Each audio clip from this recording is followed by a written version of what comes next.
Hola, te habla Luis Marión y te invito a explorar el concepto de base de datos normalizadas. Nos han pedido diseñar una base de datos aplicando reglas de normalización a una hoja Excel. O sea que aquí tenemos una lista de estudiantes, estudiante 1 y 2, y cada estudiante ha cogido dos materias. Luis ha cogido la materia de algoritmo, sacó un 97, la materia de SQL sacó un 83, y Juan cogió la materia de algoritmo, sacó un 98, y SQL y sacó un 84. Se dice que una base de datos está normalizada cuando sus tablas cumplen con todas las reglas de normalización, las cuales son principios generalmente aceptados cuyo objetivo es evitar la repetición de datos.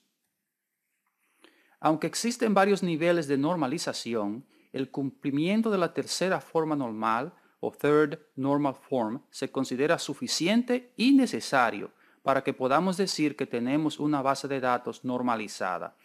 Y cuando una base de datos está en tercera forma normal, entonces se requiere que también cumpla con los requisitos de la primera normal form and the second normal form.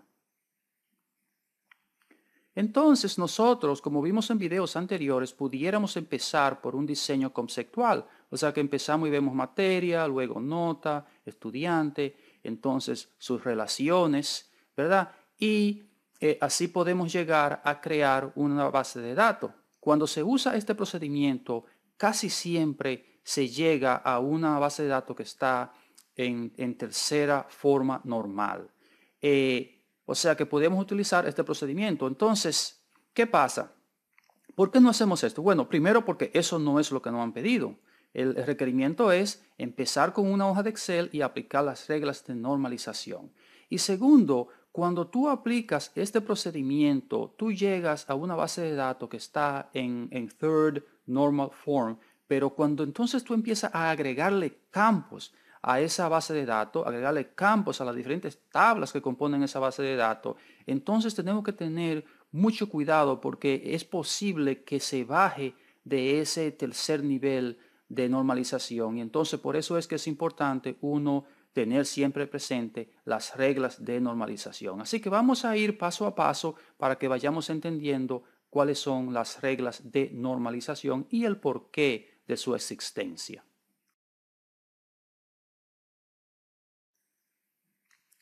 La primera normal form exige que la tabla tenga solamente dos dimensiones. ¿Qué quiere decir esto? Que si tú ves aquí una fila, por ejemplo en Luis, tú ves que tiene materia 1 y materia 2. O sea que en otra palabra tiene un arreglo para Luis. Entonces aquí tenemos ya tres dimensiones porque hay una dimensión que va hacia la derecha y una dimensión que va hacia abajo. Pero al tener un arreglo en cada tabla, entonces tenemos tres dimensiones. Y esto exige que haya dos dimensiones, es decir, que no hayan datos repetidos en una columna.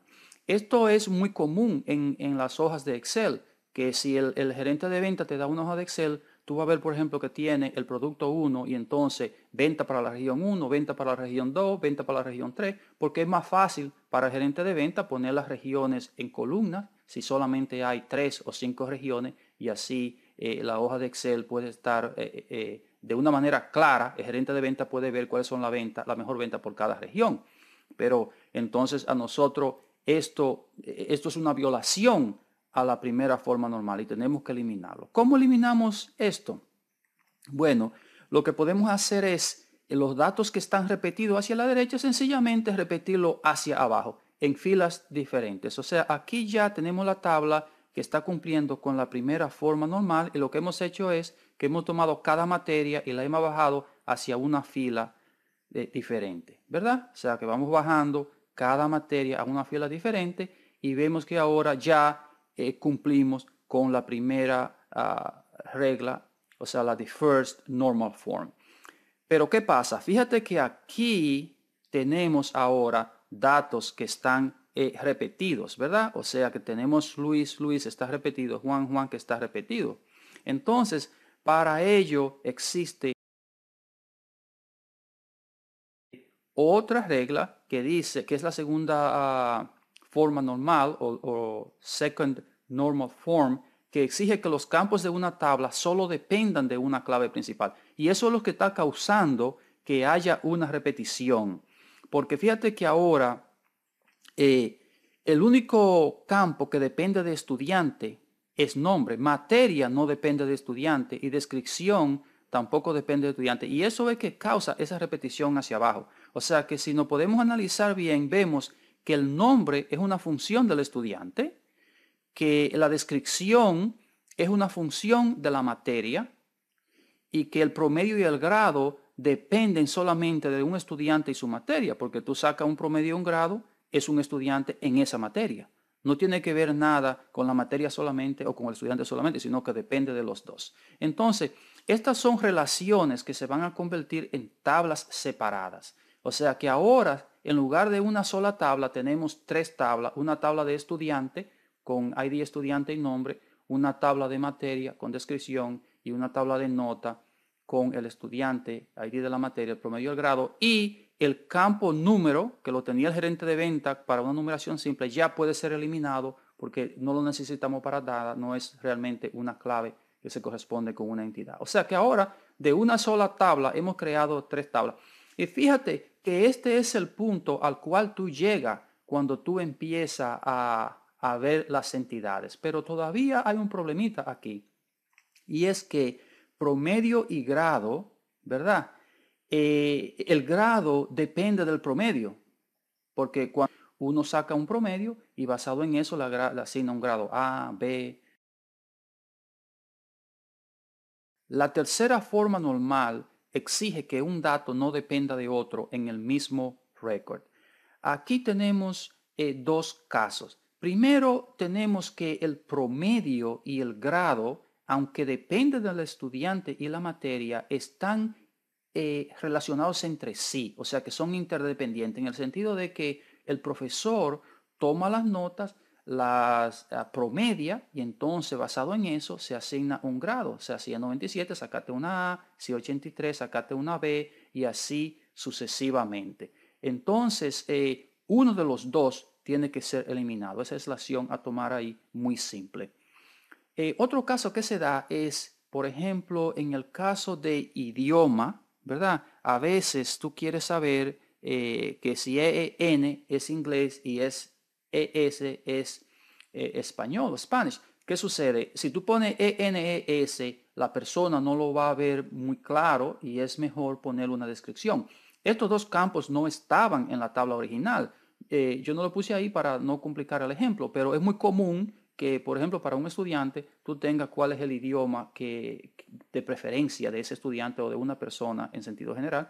Y entonces, en este caso, la acción a tomar para asegurarse que la tabla esté en tercera forma normal es muy simple. Es sencillamente crear una tabla de lookup o de búsqueda que te va a permitir a ti validar el idioma, dado un idioma, encontrar cuál es la descripción que le corresponde. O sea que además de tú cumplir con tu requerimiento de la tercera forma normal, también te sirve en tu sistema para hacer validaciones. Entonces vamos a ver estos dos casos A y B, cómo lo vamos a manejar. En el primer caso que hablamos del promedio, ¿verdad? Ya aquí vemos que yo he eliminado el grado. Pero fíjate qué pasa. Aquí se da un problema un poco filosófico y es el hecho de que cuando yo voy a hacer la consulta del récord de nota de un estudiante, siempre voy a querer ver la nota. Entonces, ¿cuál de los dos yo elimino? ¿Elimino el promedio o elimino la nota? Bueno, si yo mejor voy a ver la nota, cualquiera mejor elimina el promedio. El problema es que si después el estudiante quiere saber qué nota fue que obtuvo, ¿verdad? Alguien que sacó una B, pero yo saqué un 85, ¿por qué no me diste un punto para que sacara una A o algo así, o una curva que se tiró? Entonces se necesita el promedio. Entonces es una disyuntiva y se convierte en un problema filosófico, sobre todo cuando hay un algoritmo envuelto para calcular un campo.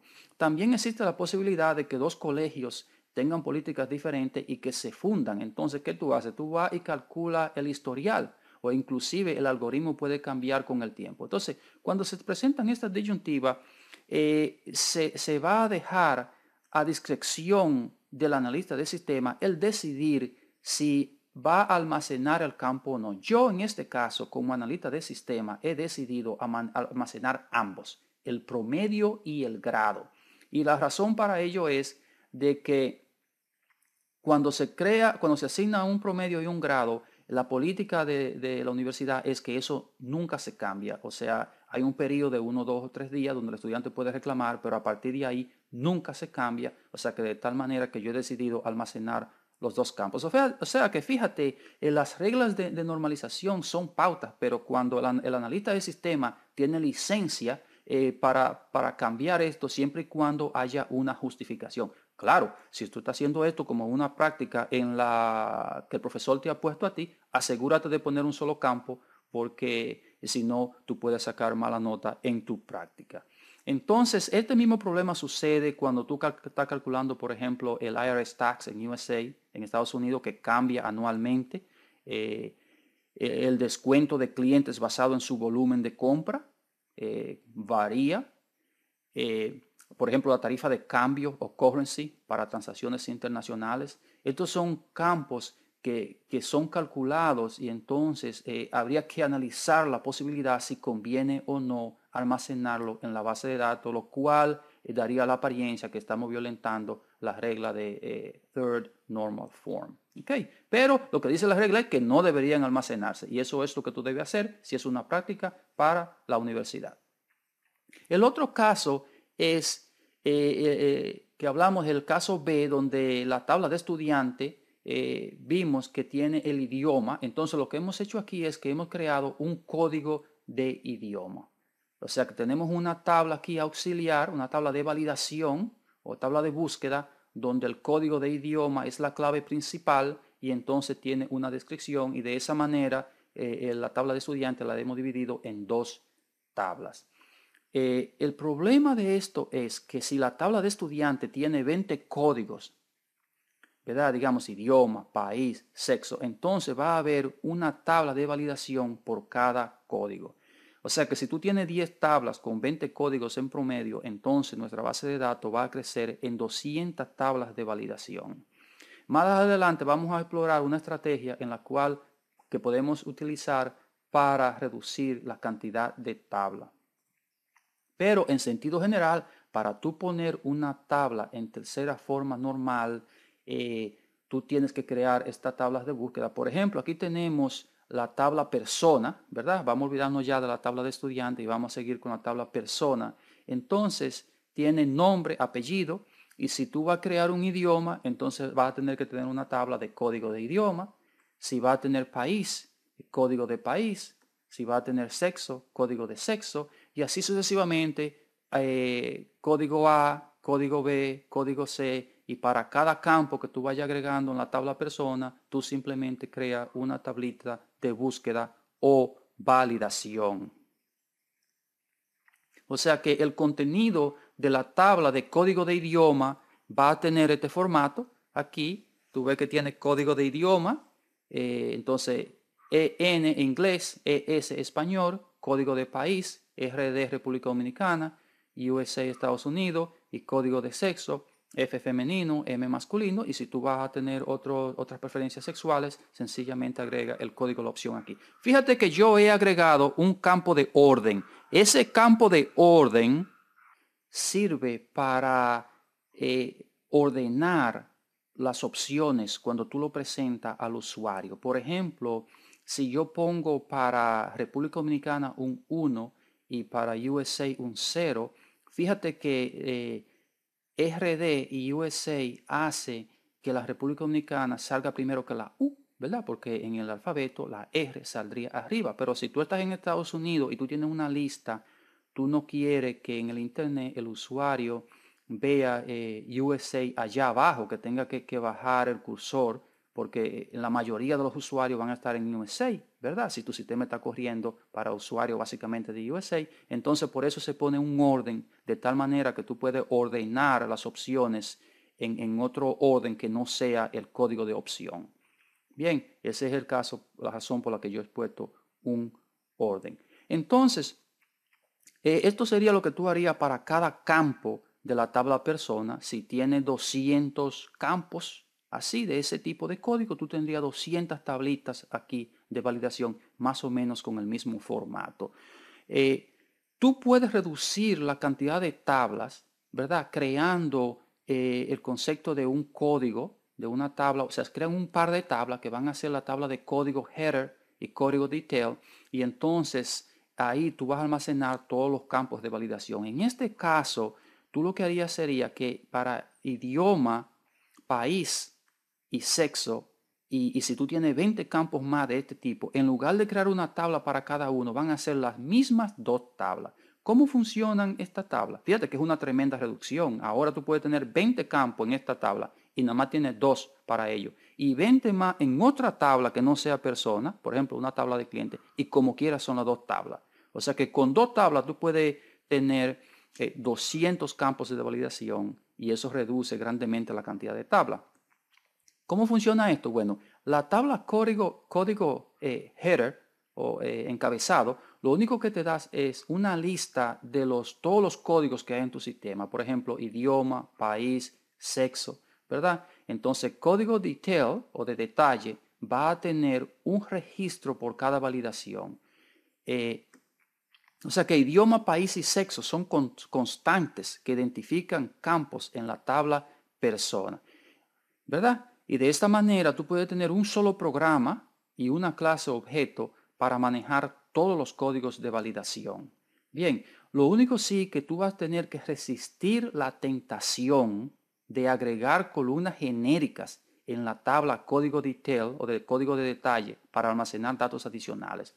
Por ejemplo, fíjate, vamos a suponer que tú tengas un sistema en el cual tú quieras saber el país de origen de la persona. Bueno, pero si la persona es de Estados Unidos no reconoce doble ciudadanía de nadie. Pero si tú eres dominicano, por ejemplo, yo soy dominicano, pero también soy ciudadano americano. ¿Qué sucede? Si yo pongo que mi país de origen es República Dominicana, entonces la doble ciudadanía se me reconoce y es posible que el sistema tome una acción en eso. Pero si yo pongo mi nacionalidad americana, va a decir que no. Entonces tú necesitarías un código adicional que te indique que no solamente de qué país tú eres, sino que también te indique cuál es el tipo de reconocimiento que hace ese país. Entonces tú tienes que resistir la tentación de poner un campo extra en esta tabla. Muchas veces la gente lo que hace es que pone un campo genérico 1, campo genérico 2, campo genérico 3, y ahí empiezan a poner valores específicos a las opciones. Si tú haces esto, estarías violando la regla de normalización, ¿verdad? O sea que tiene que resistir esta tentación. Y si eso se te da, lo que tú puedes hacer es o crear otra tabla en código detail, ¿verdad? O si no, entonces va a crear una tabla específica para país y dejar aquí el país solamente para fines de validación o sencillamente mover tanto la validación como ese código extra a esa otra tabla. Entonces vamos a hacer una pausa. Nos vemos en un momentito.